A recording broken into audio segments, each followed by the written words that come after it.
Hola, ¿qué tal? Muy buenas noches. Mi nombre es Jaime Chincha y en el Perú de hoy nada está dicho. Primero quiero comenzar dedicando este programa a las 417 familias que han perdido a un ser querido o más por culpa del coronavirus. Hoy la Sala Situacional del MINSA está reportando esa cantidad de muertes, 417. ¿Ya no nos escarapela el cuerpo? ¿Ya no se nos remece nada? Es una catástrofe diaria la que vivimos. El comercio hoy recoge en su primera plana la muerte de un peruano o una peruana cada 5 minutos por el coronavirus. 5 minutos. Nos gustaría que los candidatos también hablen de la pandemia. El tema ciertamente lo vamos a llevar de acuerdo a cómo han transcurrido los hechos, la dinámica del programa, quiero decir. Pero la voz en alto ciertamente ante esta cantidad de muertes diaria, ¿verdad? El tema ciertamente, y es válido, hablar de la nueva Constitución o no, si hay una reforma constitucional o no. Ya veremos las maneras en las que se aplica esa modificación total o parcial de la Constitución. Pero la pandemia merece un sitio protagónico. Estas cifras diarias lo dicen a gritos. La señora Keiko Fujimori hoy le ha pedido al expresidente boliviano Evo Morales que no se meta en el Perú. Mientras tanto, el candidato Pedro Castillo se ha reunido con gremios de trabajadores del transporte público y también con la Federación Unificada de Trabajadores del Sector Salud. Y reiteramos nuestra invocación de hace algunos días cuando hablábamos con la historiadora Carmen McEvoy. Nuestro mejor consejo es que hoy, en estos días de abril, no decidan nada. No tomen una decisión todavía. Miren, escuchen, analicen y lean las propuestas de los dos candidatos. No se trata tampoco de correrlos a los extremos, a los dos, porque para unos y otros, ambas candidaturas son preocupantes, son peligrosas para unos y para otros. Eso no se puede negar. Pero disfruten el ejercicio del análisis y del silencio y tomen una decisión de aquí a un mes. ¿Qué tal? Tomen una decisión el 20 de mayo o empiecen a pensar en una decisión a partir del 20 de mayo. Nuestro mejor consejo es que ahora no. No tomen una decisión. Miren, escuchen, analicen y lean lo que dicen los candidatos y también sus virtuales congresistas. Por eso hemos preparado hoy un programa muy especial en el que vamos a conversar con un virtual congresista de Perú Libre, también con una virtual congresista de Avanza País. Es importante el comportamiento de los otros partidos, ¿verdad? Los que quedaron del tercer lugar para abajo en la elección presidencial y congresal. ¿Cuál va a ser el comportamiento de las bancadas? Y también cuál va a ser el comportamiento de quienes fueron candidatos en la primera vuelta. Va a estar, por cierto, también con nosotros Johnny Lescano, de Acción Popular. Fue candidato presidencial y es importante escuchar las razones por las que él apuesta más bien por un voto nulo, por dejar en libertad a sus afiliados, a sus partidarios, ¿no? Y luego también con el señor Roberto Sánchez, que es congresista virtual, ya por Juntos por el Perú. Pero comenzamos el programa con el señor Samuel Coaila. Él es virtual congresista de Perú Libre, el partido del señor Castillo, por la región Moquegua. Señor Coaila, ¿cómo está usted? Muy buenas noches. Muy buenas noches, señor Jaime Chincha. Encantado de tenerlo. La señora Fujimori hoy día ha señalado que el señor Evo Morales, el expresidente boliviano, no debería meterse en asuntos nuestros, en asuntos que nos competen a los peruanos. ¿Cómo recibe esa declaración Perú Libre? Mire, creo que la señora es su opinión y yo respeto la opinión de ella, ¿no? ¿Por qué Evo Morales se sentiría ganador, como lo dijo la noche del 11 de abril? Mire, nosotros hemos dicho de que el partido político Perú Libre no es copia ni calco de ningún partido. Es muy posible que se asemeje a algunos lineamientos de Bolivia, pero no es la misma realidad. O sea, no tiene nada que ver la política de Bolivia con el partido político Perú Libre. Ya. Mi pregunta era, ¿por qué el señor Morales se sentiría ganador? Bueno, podría ser que él está pensando que es la misma política que él a emplear en Bolivia, ¿no? Pero como le digo, nosotros somos realidades diferentes. Claro, pero en un gobierno del señor Castillo, ¿cuál sería la influencia o si acaso el apoyo del señor Morales en el Perú? Mire, nosotros conocemos que no tenemos ninguna conversación con el señor Evo Morales. Ahora, si el señor candidato, el profesor Pedro Castillo, habría tenido alguna conversación de manera personal, es muy diferente, pero como partido no tenemos ningún acuerdo con el señor Evo Morales. ¿Ha tenido, dice usted, diálogos con el señor Morales en estos días, el señor Castillo? No, yo le digo que es muy posible que haya tenido de manera personal, pero oficialmente como partido desconozco. Oiga, durante el día se ha producido una discusión en algunos peruanos en redes sociales a partir de unas declaraciones de la también congresista virtual por Perú Libre, Zaira Arias, quien explicó la manera en la que se aplicaría o se pondría en marcha una eventual asamblea constituyente para redactar una nueva constitución, que es lo que promueve precisamente el señor Castillo. Explíquenos en palabras simples, comprenderá usted que no todos somos constitucionalistas o abogados o expertos necesariamente en la materia. Nos gustaría saber cómo se llevaría adelante esa asamblea constituyente que el señor Castillo propone. Mire, efectivamente el partido propone el cambio total de la Constitución, pero nosotros consideramos que tiene que haber previo un referéndum para llegar finalmente a la Asamblea Constituyente. Entonces, quien va a definir es el referéndum. Si el pueblo quiere el cambio de Constitución, se hará. Y si no, bueno, ahí quedaremos con la actual Constitución que tenemos, ¿no? Ya, pero entonces la salida sería un referéndum. Tenemos que partir por un referéndum donde la población tome la decisión de que si quiere o no el cambio de Constitución. De acuerdo. Entonces, ¿qué pasa? De acuerdo a la Constitución, el referéndum surge por iniciativa ciudadana. Es decir, tendría que, de acuerdo al artículo 31, una iniciativa ciudadana que compre un kit, ¿no? Un kit electoral, y debería juntar 2,5 millones de firmas. Esa es una primera salida. ¿Esa es la salida que están contemplando o no? Sí, y también va a ser la propuesta del partido, ¿no? Entonces, se le propondrá a la población y se convocará a un referéndum. Ya. Porque se ha entendido que el señor Castillo le pediría a los congresistas, por ejemplo usted, que participen en esa asamblea constituyente y, si no están de acuerdo, cerrar el Congreso para convocar a esta asamblea constituyente. ¿Esto es así? Creo que la figura no va por ahí. Nosotros somos muy respetuosos de la opinión del pueblo. Entonces, tiene que haber el referéndum y el pueblo tiene que decidir finalmente, como le digo, si quiere el cambio de la Constitución o no. ¿Y si el pueblo dice que no? Pues se tendrá que respetar la opinión del pueblo y continuaremos con la misma Constitución. Ya en el camino, en el transcurso, de repente se puede hacer una reforma. Ya, una reforma constitucional, que eso sí lo podría hacer el Congreso en el que usted va a participar. Sí, efectivamente. O sea que el señor Castillo no va a disolver el Congreso si es que la Asamblea Constituyente no se promueve a través de un referéndum. Yo creo que ya tenemos una experiencia pasada y lo que único que origina es una crisis política y eso no queremos. Ya hemos pasado eso en estos meses pasados, el año pasado, entonces yo creo que eso sería un atraso para el país y no estamos para eso.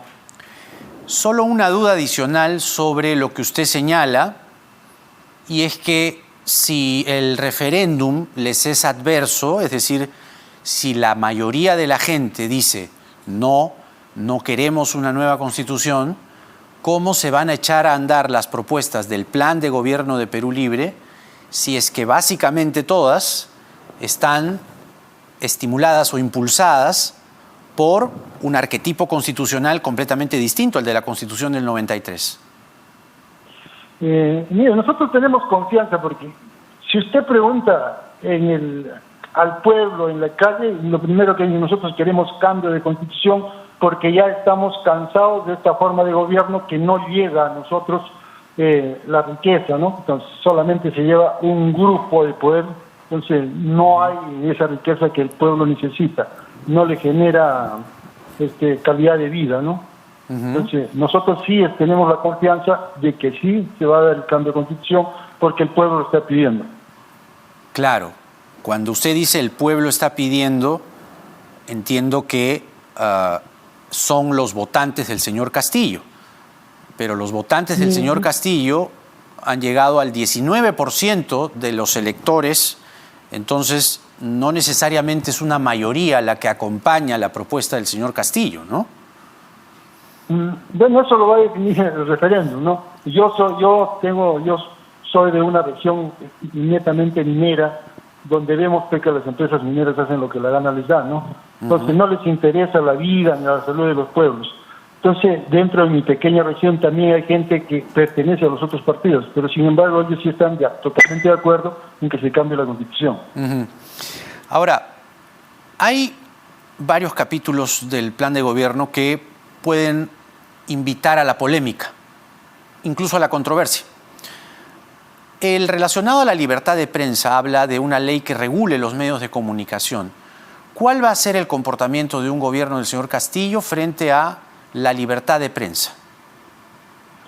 Mire, el partido es un partido democrático. Cuando hoy se regule, se refiere, por ejemplo, a los medios de comunicación que propagan programas que no llevan a nada a utilizar al pueblo. Muy por el contrario, ahí tenemos, por ejemplo, los programas de los realities, ¿no? Entonces, que no llevan nada, solamente distraen a la población, pero no llevan cultura. Entonces, ese es el cambio que se quiere hacer.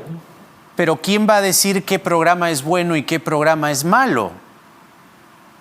Mire, deben de participar el sector de educación, o sea, el Ministerio de Educación, o sea, el gobierno, el Ministerio de Cultura. Entonces, para poder regular esto. Regular. O sea, el gobierno regularía los contenidos que se emiten en los medios. No, en algunos casos, le digo, por ejemplo, de estos programas, de los reality. ¿Qué programas? Disculpe. Esto es guerra, por ejemplo. Esto es guerra, ya. ¿Qué pasa con Esto es guerra? Bueno, tiene alta sintonía, es decir, la gente decide si lo ve o no. Digamos, tiene índices de sintonía muy importantes. No es que, digamos, yo lo vea, pero yo soy yo. Hay otras personas que les gusta verlo. A eso me refiero. Posiblemente, pero ¿quién se beneficia de eso? Lo que nosotros queremos es cambiarle la mentalidad al niño, porque lo único que le lleva es cosas que no tienen que ver, ¿no? Hay juegos, violencia, pero nada de cultura que le pueda servir, ¿no? Le repito entonces, ¿quién o quiénes decidirían? ¿El Ministerio de Educación, me decía usted? ¿El Ministerio de Agricultura? Sí. Me pareció escucharle. ¿A alguien más? De Cultura, el Ministerio de Cultura, perdón. Cultura. Disculpe, la comunicación a veces falla. De Cultura. Entonces, entre el Ministerio de Educación y el Ministerio de Cultura, ¿alguien más? Sí, se puede nombrar una comisión de especialistas para que puedan hacer alguna evaluación, ¿no? Ya, entonces, con ese grupo, para entender bien la idea, se buscaría eliminar programas como Esto es Guerra para cambiarlos por ejemplo, ¿cuáles programas? Por ejemplo, que se pase con programas educativos, programas también donde se incentive el turismo de cada región. Cada región tiene sus zonas turísticas que no se le da a conocer. De repente cambiar por ese tipo de programas, ¿no? Entonces, ver la propia cultura de cada uno de los pueblos que tenemos tanto en el interior del país, así como la zona más alejada también, ¿no? Ahora, ¿qué pasa si esos programas, digo, es una posibilidad, no tienen la audiencia que necesitan para subsistir? ¿Cómo se financiarían esos programas si, es probable que ocurra, no tengan los mismos índices de audiencia que el caso que usted ha puesto, Esto es Guerra? ¿Cómo se financia un programa educativo con una audiencia que no necesariamente es importante. Sí, el Estado tendría que ver de dónde sacar los recursos. Por ejemplo, le digo que sí hay recursos, hay las grandes empresas, por ejemplo, que no se les está cobrando los impuestos que son necesarios. Entonces, hay una deuda que tienen las grandes empresas, que es dinero del país, de la población. Entonces, parte de eso se tiene que utilizar en programas que lleven cultura al país, sobre todo a la niñez, ¿no? Ahora, está la plataforma Aprendo en Casa, ¿no?, que se ha estado emitiendo durante la pandemia el año pasado y se está emitiendo ya este año. ¿Mantendrían esa clase de programas? Mire, Aprende en Casa ha salido en vista de que se presenta la pandemia. Antes no hubo. A nosotros los docentes fue algo nuevo este programa de Aprende en Casa. Entonces, que a las finales nosotros como docentes también y como padres de familia hemos tenido que aprender y adecuarnos a usar la tecnología, entonces de tal manera para poder llegar a los alumnos, ¿no? Claro. Entonces eso ya se va a quedar, este programa. Así lleguen las clases presenciales, este tipo de programas ya va a quedar para lo posterior. Ahora, me interesa mucho esto que usted dice sobre un programa en particular. Usted ha citado el caso de Esto es Guerra. ¿Hay algún otro programa que califica como lo que ustedes llaman programas basura? Hay varios programas parecidos, ¿no? ¿Cuáles, por ejemplo? Por ejemplo, el de caso cerrado.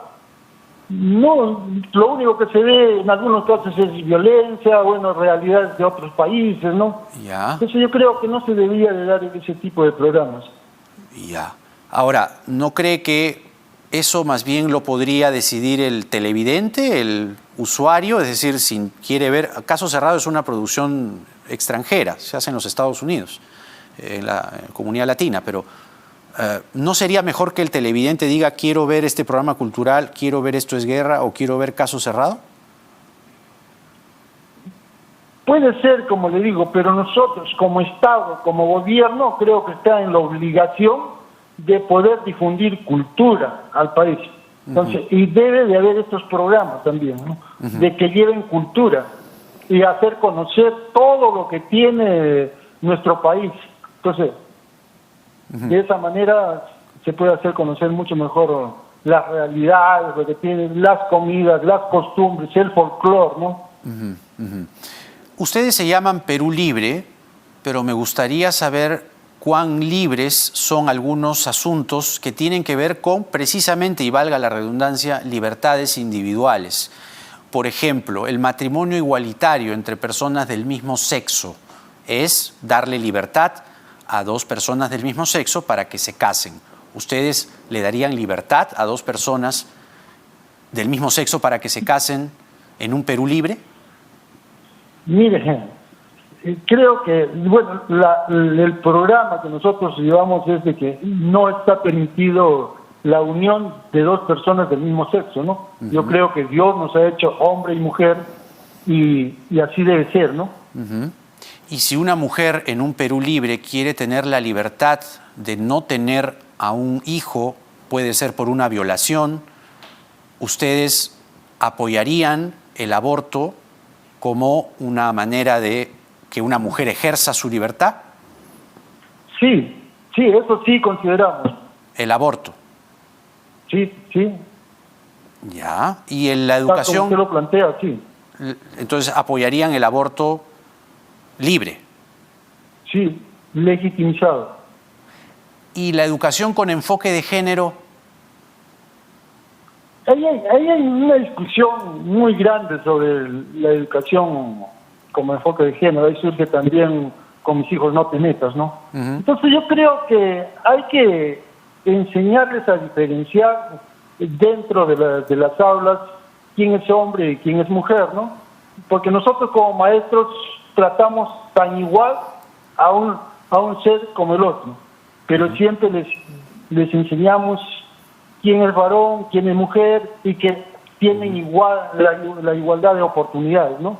Tanto para estudiar como en la vida misma que finalmente les va a tocar vivir. Muy bien. la palabra del señor Samuel Coaila, que es virtual congresista por Perú Libre en la región Moquegua, con nosotros. Muchas gracias, señor Coaila.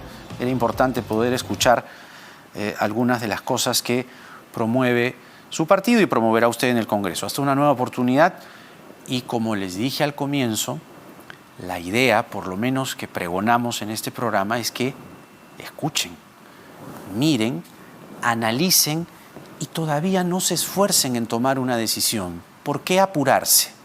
Calma, calma y pensemos y reflexionemos y tomemos mucha nota en nuestro papelito, ¿no? ¿Qué propone uno, qué propone la otra?